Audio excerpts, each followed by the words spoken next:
way of writing off a grant. Some awards, you can find out, I guess, if you Google Canada Council, whether their annual $10,000 for getting a Governor General's award is tax-free or not. Some awards are, some prizes are, but you're going to have to ask the giver, the donor. Yeah. So, I told you I don't keep great records. Look at this. This is here. See the size of this? 2014 receipts. I can answer that other question because Yes. you do fundraisers and stuff. My accountant basically summed up all the money I made from that, and so all these expenses that you're talking about, it just balanced out. So I didn't have to pay for that money that I was awarded. Yeah. Because it, so it was, I didn't get any real great tax But money, but I also it's didn't. possible that someone could win an award and haven't signed up for expenses like an office in a home or have any way of writing it off. Yeah. So it's always worth asking. So what I put in here is every time I fill up with gas, I know it's going to be on my credit card, like your monthly slips that you keep. But I find it very easy for me if at the end of the year, I just have a pile of postage, a pile of gas, a pile of blah, blah, blah. What my internet costs, phone, and the office, pen and ink. I have about 6 or 7 basic files. That's why I kept the dining room table. Yeah, when this bag gets full of my little kitchen counter, then it goes in a bigger one. But it is not. You don't have to do an accountant's spreadsheet unless you really love numbers and like typing them all in. And I also have my monthly bills that come in, or what you call your bank statements, to keep track. Yes. CRA will not accept normally a credit card statement, so you do have to keep your original. Your receipts. And then they put them on those silly papers, and then they pay 3 months later. Yeah. So this is what it did say. Yeah. So, but there's many things to look at in terms of your office in the home, or how you keep your records. But it's all part of this, the areas that you're trying to figure out a budget. How much can you afford in terms of energy and emotion and other areas, not just worrying about the dollars all the time.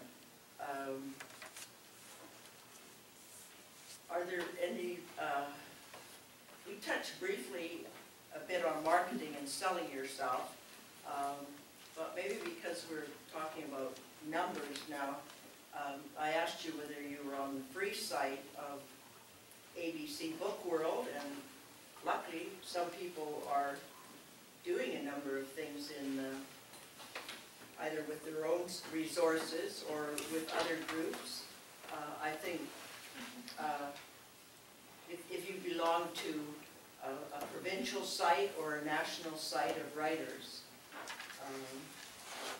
you will have a biography and picture and listing there as well. How many are listed, David, on the BC Federation? Well.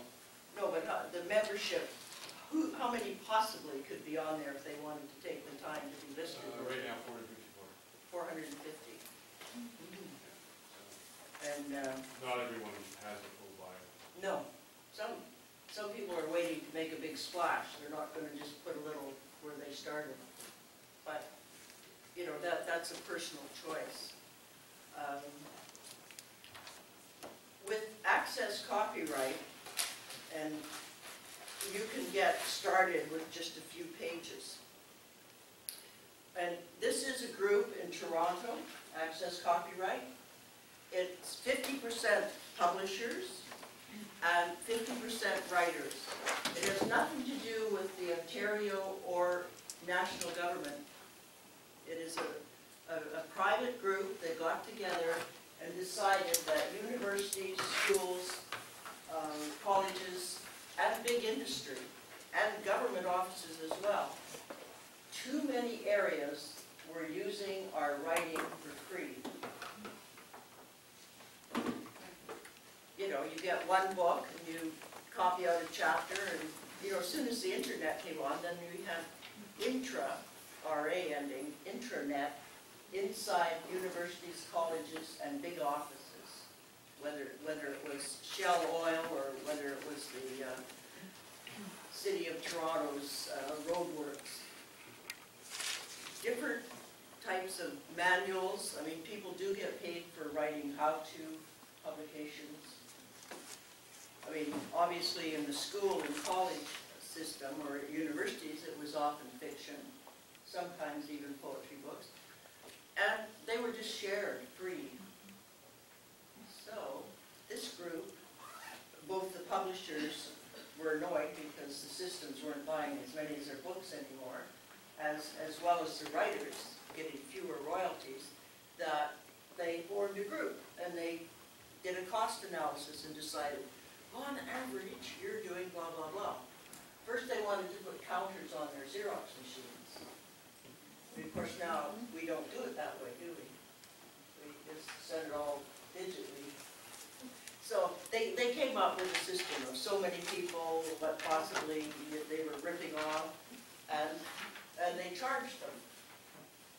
And for some years, they got a remarkable amount of money.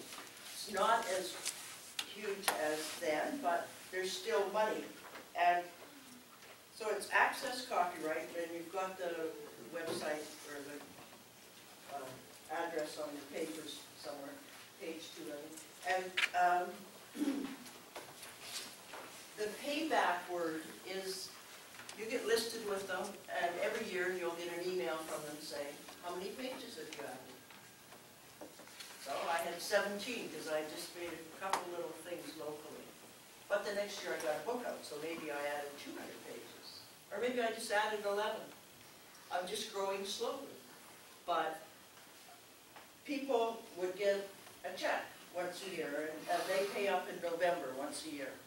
So probably somewhere by June of each year, you would get an annual letter from them, and you tell them what you had achieved in pages. You don't have to send anything to them other than your word and the pages once you're registered. So these have gone all the way around? No good. Right around the circle. So they also have a limit. Obviously, someone who's got 10 books out, novels, and how many pages do some people write today? I've seen Patterson novels, I've seen, no, I've seen novels over 600 pages. Blockbusters. So they have a limit, and I don't know where it stands today, but I know on the public lending right that the most anyone can get now, this one we're going to look at next, is under $4,000 a year. But that's very nice. You're not going to do anything every year, but just send them information.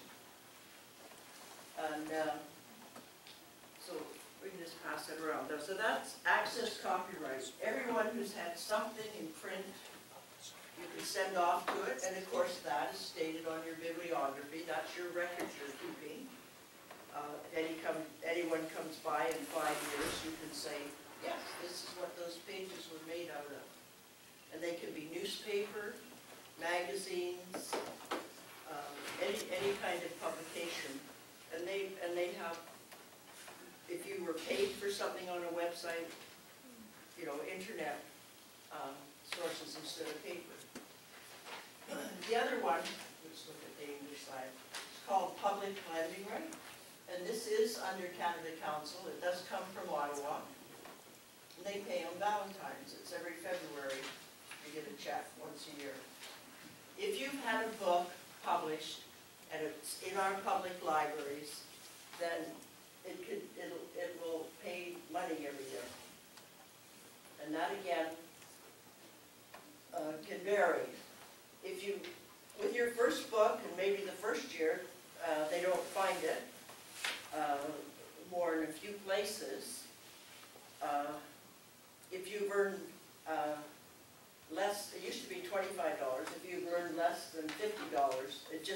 stays there until they decide they're not writing checks any smaller than $50 now.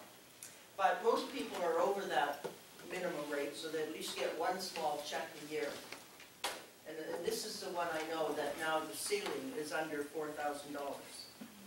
I was on this committee for 8 years, so I was out there to meetings 16 times, twice a year. And so I know exactly mechanically how it works. And so as soon as you get a book that's going to go to a public library, then you sign up. But you should all have that address. Yes, sir. Is this strictly through publishers or self-published? No, it can be anything the librarians are willing to buy and put in their libraries. So sometimes they are personal. But if you donate it to a library, that doesn't count. If it's in their computer, that's what counts, because it's all run electronically.